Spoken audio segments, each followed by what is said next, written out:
Struktur organisasi fungsional adalah jenis struktur di mana departemen atau bagian-bagian organisasi dikelompokkan berdasarkan fungsi atau tugas yang sama atau serupa. Setiap departemen memiliki spesialisasi dalam suatu bidang tertentu dan bertanggung jawab untuk melaksanakan fungsi-fungsi khusus. Contoh struktur organisasi fungsional: yang pertama, Departemen Produksi, yang kedua Departemen Pemasaran, yang ketiga yaitu Departemen Keuangan, dan yang keempat Departemen. Garis instruksi dalam struktur organisasi fungsional. Garis mengacu pada hierarki atau saluran komunikasi yang jelas dari manajemen puncak ke departemen atau tingkat bawah. Misalnya, manajemen departemen produksi menerima instruksi langsung dari direktur produksi. Koordinasi dalam struktur organisasi fungsional. Koordinasi dalam struktur organisasi fungsional adalah proses memastikan bahwa semua departemen bekerja secara efisien dan berkolaborasi untuk mencapai tujuan organisasi. Fungsi struktur organisasi fungsional. Fungsi utama dari struktur organisasi fungsional adalah memungkinkan spesialisasi yang lebih dalam setiap departemen, meningkatkan efisiensi operasional, dan memfasilitasi komunikasi dan koordinasi yang baik antar departemen.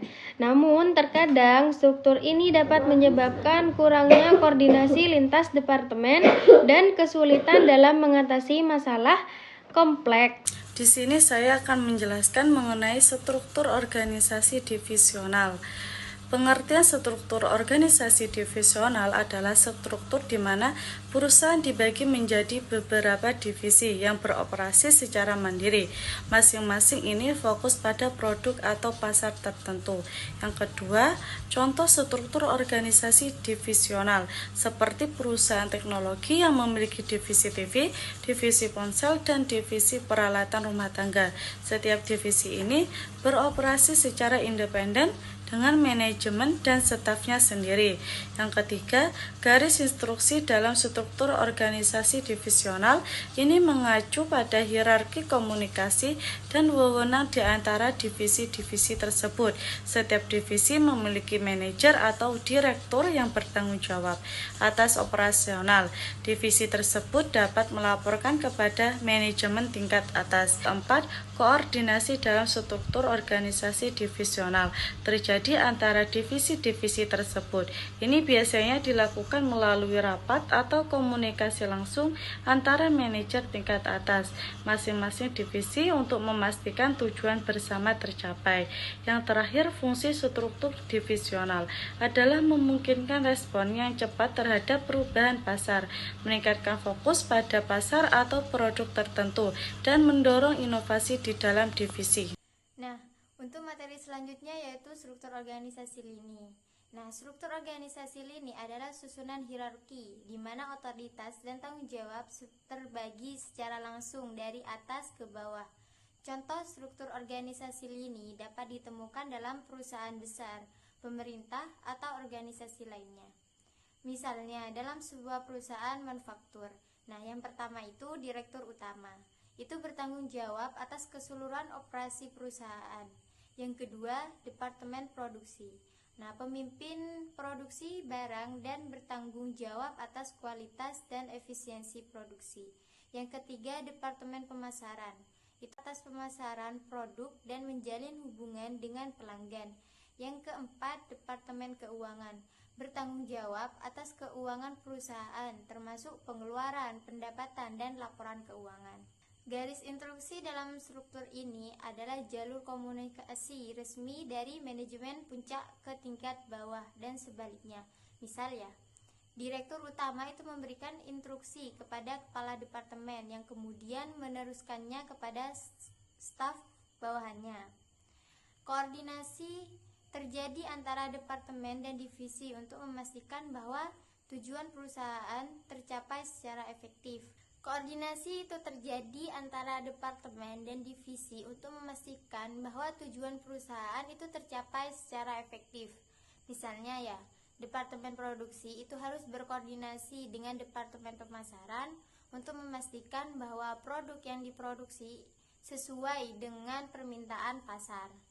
Nah, yang selanjutnya itu fungsi utama dari struktur organisasi lini, yaitu yang pertama, pengambilan keputusan yang cepat. Yang kedua, penetapan tanggung jawab secara jelas. Struktur organisasi staf adalah kerangka kerja yang menggambarkan hierarki dan hubungan antara berbagai posisi atau jabatan di dalam sebuah organisasi.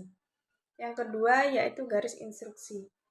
Garis instruksi mengacu pada jalur komunikasi atau wewenang yang menghubungkan berbagai tingkatan atau unit dalam struktur organisasi. Ini mencakup arah aliran perintah, laporan, dan informasi antara atasan dan bawahan. Dalam struktur organisasi staf, garis instruksi yang jelas membantu memastikan bahwa semua anggota organisasi memahami peran mereka dan tanggung jawab mereka. Yang ketiga yaitu koordinasi.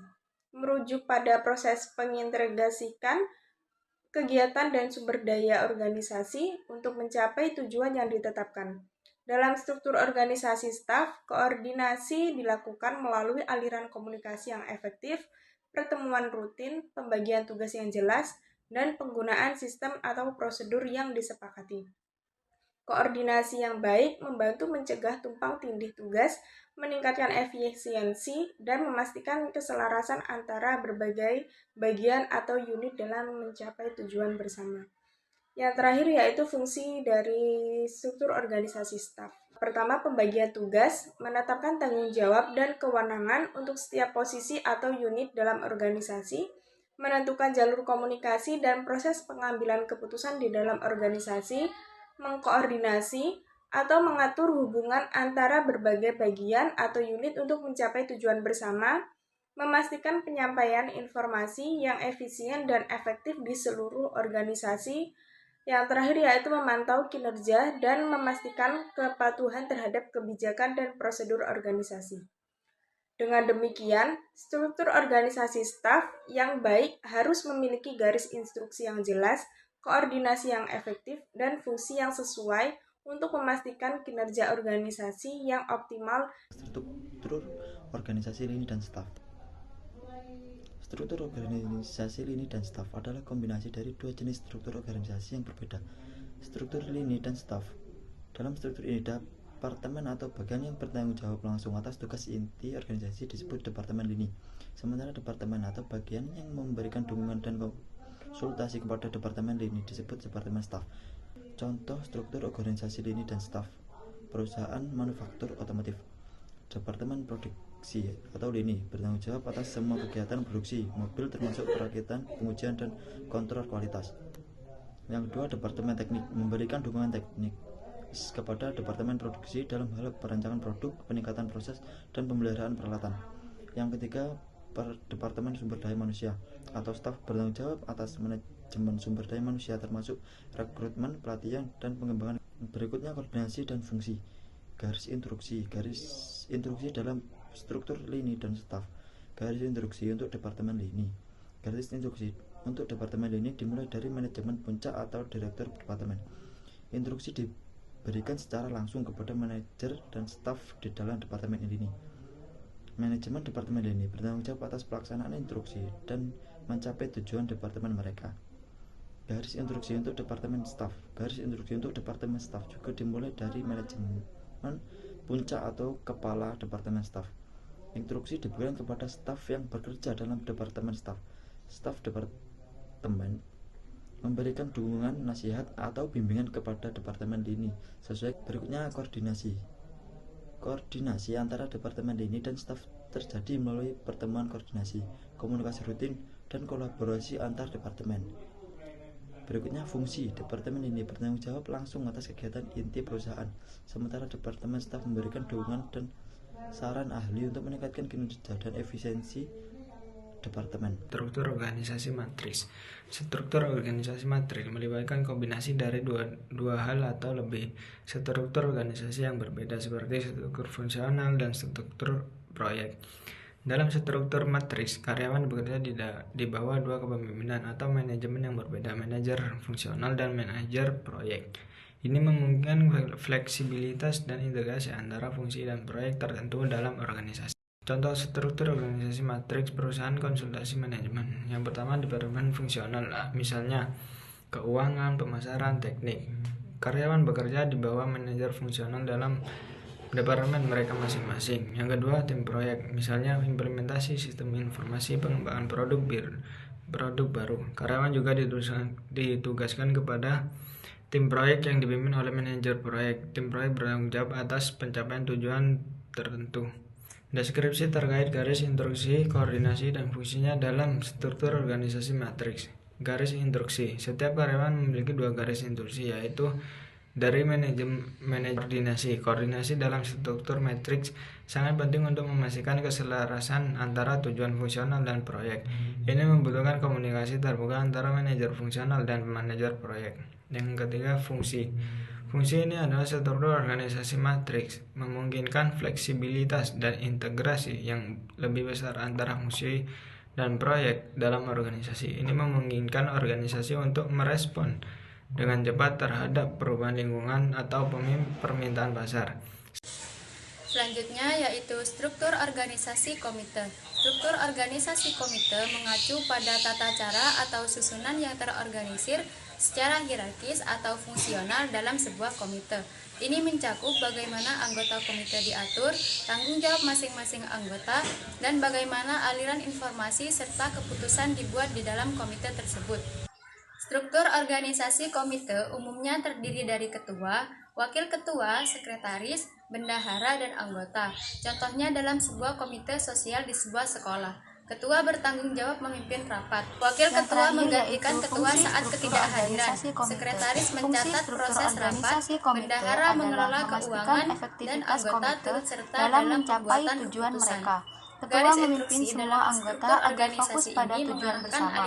Wakil ketua mendukung dan menggantikan ketua bila Ketua memberikan instruksi kepada diperlukan. wakil ketua. Sekretaris memastikan semua informasi terdokumentasi dengan baik, dan bendahara mengelola sumber daya finansial untuk mendukung bahwa kegiatan setiap komite. anggota komite bekerja bersama dengan efisien.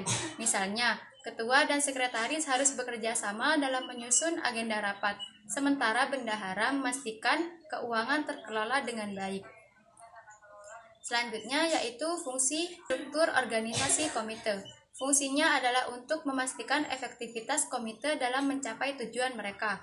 Ketua memimpin agar semua anggota fokus pada tujuan bersama. Wakil ketua mendukung dan menggantikan ketua bila diperlukan. Sekretaris memastikan semua informasi terdokumentasi dengan baik, dan bendahara mengelola sumber daya finansial untuk mendukung kegiatan komite. Selanjutnya yaitu struktur tim kerja. Struktur tim kerja adalah model di mana pekerja dikelompokkan berdasarkan proyek atau tugas tertentu, bukan berdasarkan hierarki atau divisi. Contoh struktur tim kerja adalah tim pengembangan perangkat lunak, tim pemasaran kampanye tertentu, atau tim proyek konstruksi. Dalam struktur ini, garis konstruksi cenderung menjadi horizontal di mana anggota tim memiliki tingkat otonomi yang lebih tinggi dan menerima koordinasi terjadi di dalam tim itu sendiri, di mana setiap anggota tim berbagi informasi dan bertanggung jawab atas bagian mereka dalam mencapai tujuan bersama. Yang terakhir, yaitu fungsi struktur tim kerja. Fungsinya adalah untuk memfasilitasi kerja tim yang efisien, memungkinkan fleksibilitas dan responsif terhadap perubahan.